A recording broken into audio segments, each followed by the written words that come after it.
The principal of Navuso Agricultural Technical Institute, Mr. Uraya Wembuta, the Dean of the College of Agriculture at Fiji National University, Professor Edji, Dr. Puasa Tabutri from USP. I hope I got your surname right. Apologies for that. Senior staff from Ministry of Agriculture, professors and academics from Fiji National University, the senior staff from NATI, our students, representatives from various other organizations outside NATI, ladies and gentlemen of Bulogina Katiol.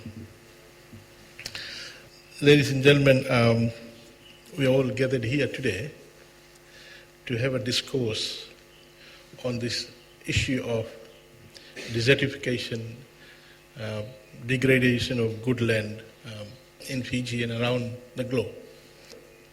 This is an issue which is affecting nearly every country due to climate change. And countries which rely on agriculture are particularly affected to a great extent because of this negative effect of climate change.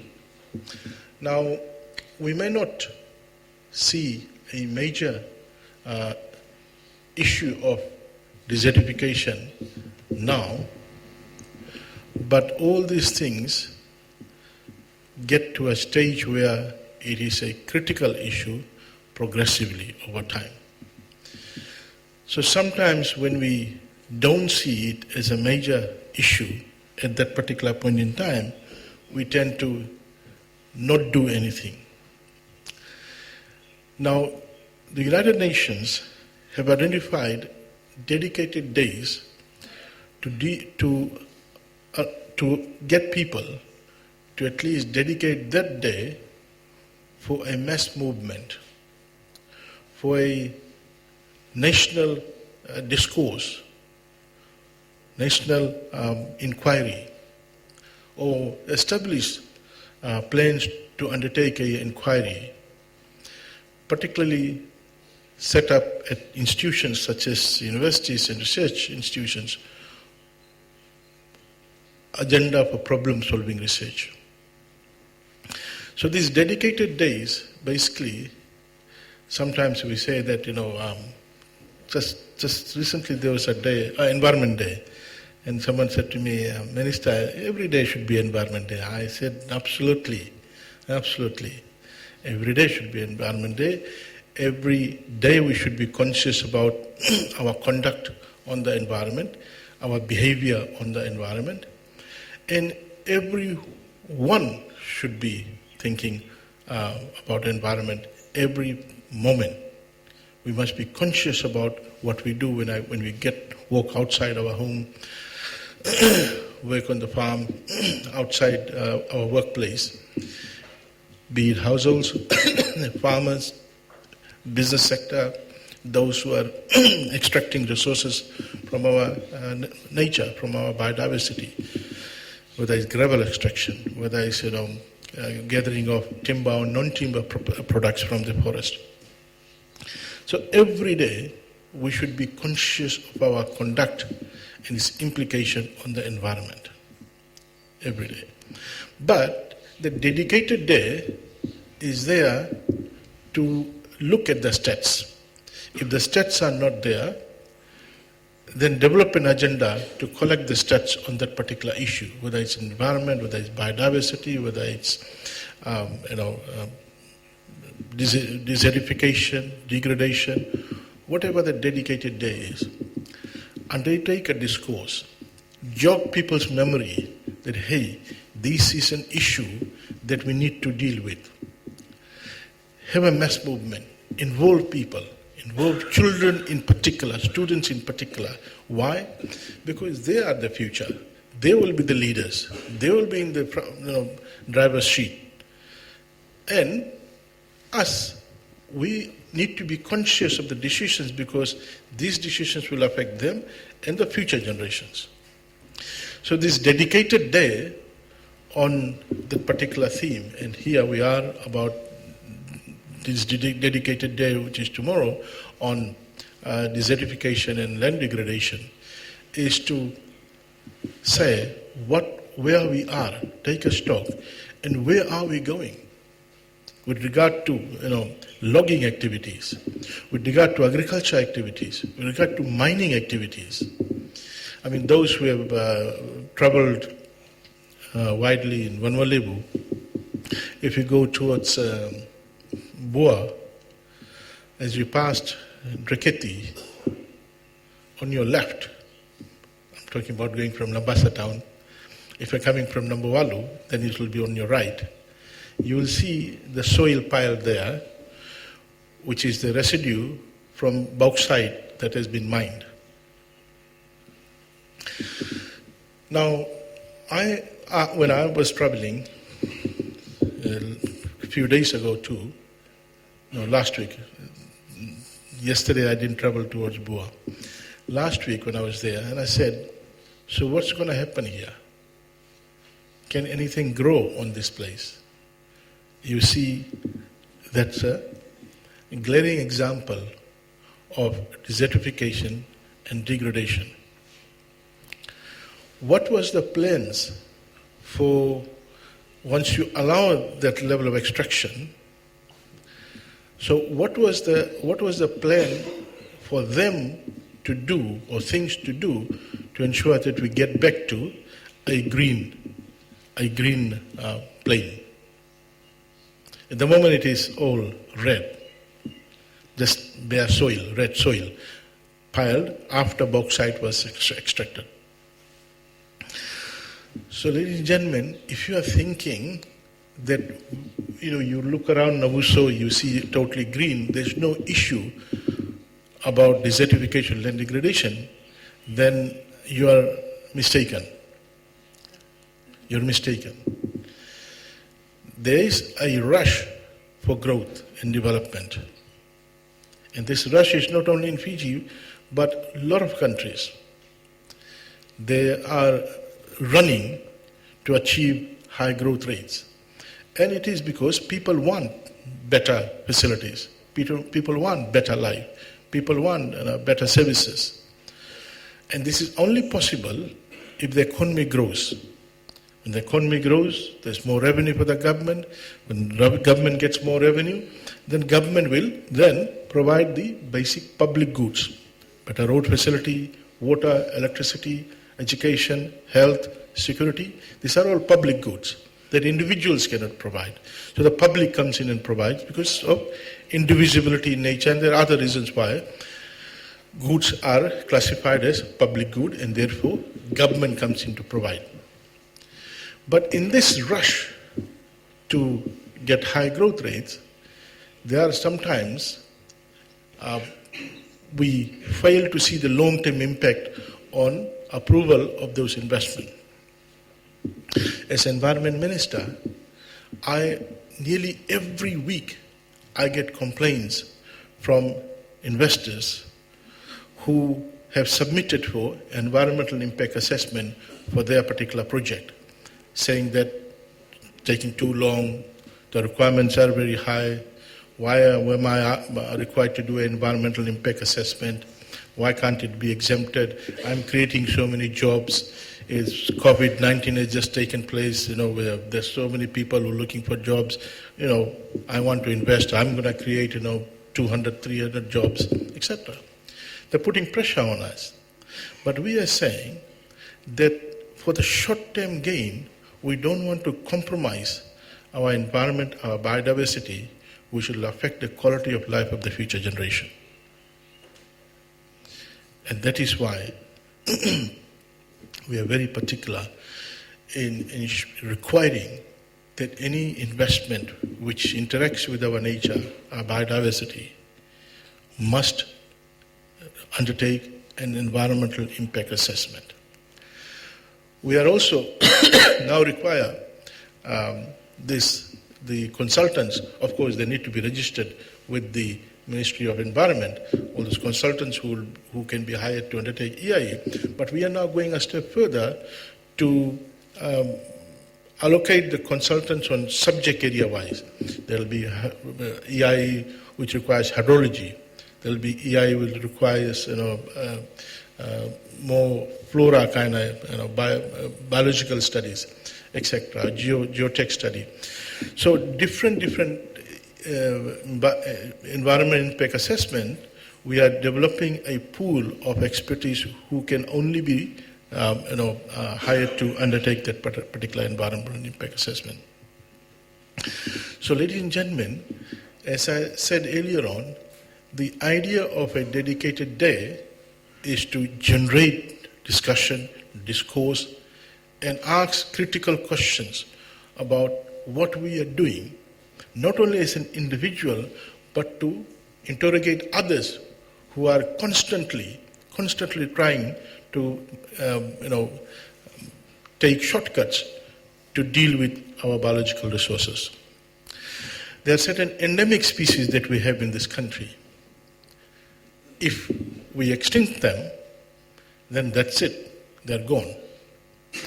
I recall a case of an investor was extracting from Rewa River, and we said that during these months you can't do extraction, gravel extraction, sand extraction, because that's the breeding ground for hammerhead shark. So he said, what are we? You want to protect hammerhead shark? Sharks are a danger to those who would be, entering Rewa River. But the thing is this: if that is the case, a number of you would have watched this,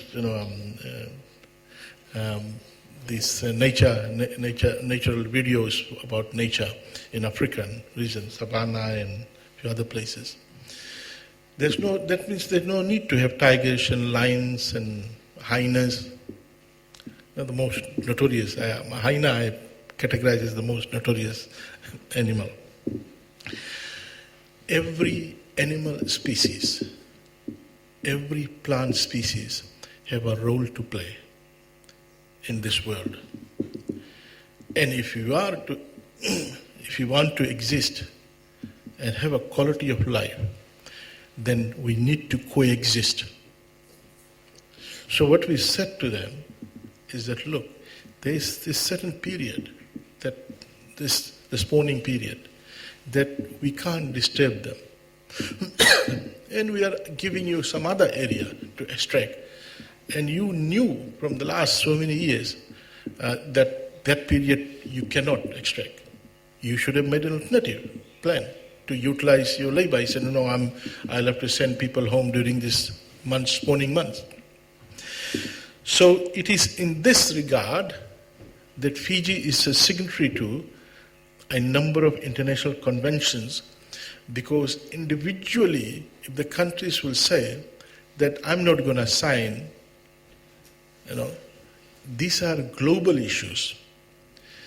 If one country doesn't sign and it continues to emit pollution or undertake degradation, or desertification of their land, unsustainable practices of agriculture or forestry, etc., then the entire global world will be affected. Just yesterday, day before yesterday, I was at Nambumbu village, which is about 3 hours drive from Mombasa town. The community there never thought that the sea, which is a source of their livelihood, intertwined with their lifestyle, culture and tradition, will become a threat to them. Some 60, 70 years ago, they never dreamt that they will have to do something to block the sea. It is because of climate change at a global level. And it's a global issue. And that is why we need to deal with globally. We can have local solutions, but the issue, climate change, sea level rise, is determined by global action, global conduct. We are subject to a global environment debt. We are a small player in the global market. So Fiji is a signatory to a number of conventions that deal with these issues. the issue of Fiji with regard to desertification. Fiji is signatory to the United Nations Convention to Combat Desertification, Degradation and Drought that was ratified in August 1998. So Fiji's commitment to combating desertification, land degradation and drought has led to this event in Fiji, where we're joined by about 198 countries holding this annual international event. As alluded to, the aim is to see what we can do to regenerate degraded lands. So for Fiji, we need to start with research of identifying these parcels of land which is degraded or has been subject to desertification. For example, the land in past Degradation, which has been due to extraction of bauxite. There are other places where we have done extensive extraction. Drought is quite predominant in Western Division, Tahua in particular, also Ba, Rekereki. But the most hard-hitting area is Tahua. So I'm not a geologist, my expertise is not that area, but why is Tahua so heavily subjected to drought? The researchers should answer that. What is happening in Tahua, which is resulting in, even if it rains today and stops later in the evening, in 2 days' time, you will see the place totally dry. Why is such heavy level of infiltration? So it is something that people need to ponder and think about. But the question is whether it is reversible. There are a number of environmental issues, environmental damage that is irreversible in nature, and we need to be mindful of. There were a time when countries argued, such as Simon Kuznets, a famous environmental economist, argued, and now it's called the Kuznets UK, that we can exploit our environment, exploit our natural resources and grow, and then later on the surplus created by the growth can be used to fix the loss of the environmental resources. But that particular theory has been shot down because there are certain damage that are irreversible in nature. So Simon Kuznets was very popular about 20 years ago when I was a student, first year student in the university, but it is no longer holding, given the actual evidence on the ground from a number of countries, which has really exploited the environment for their growth and development. So they are the ones who are putting a lot of money to see how they can reverse it, but that's gone. So, ladies and gentlemen, in this journey to protect our environment, protect our natural resources, to ensure that our actions are sustainable, do not lead to degradation, desertification, we should embrace modern technology, research, technology, to assist us in not only directly protecting our environment, but also looking at alternative ways of doing things which will avoid degradation and desertification of our environment. We should also utilize technology to enhance data collection and refresh our thinking and use it to convince policymakers that we need to come hard. We are policymaking. We are at the policymaking arena. We don't do research. Our days, it's the universities, it's the academia, it's the research scientists, it's the research institutions who are supposed to undertake research. publish it in the refereed ranked journals, but also publish a version which is palatable to us. I see some academics writing from their research feature articles in paper, which is an excellent thing to do. You are converting your research article in a form which is easily readable to general public and also reaches the policymakers. And I do hope that universities will continue to do that and feed the policymakers with this good latest recent research, cutting-edge research. No country can grow and develop without continuously being supported by research, innovation, technological development. Otherwise, countries will remain stagnant. So in this journey to protect our environment, to build resilience of our environment, to expand the stock of our natural resources, we need to be guided by research, innovation, and technological adoption.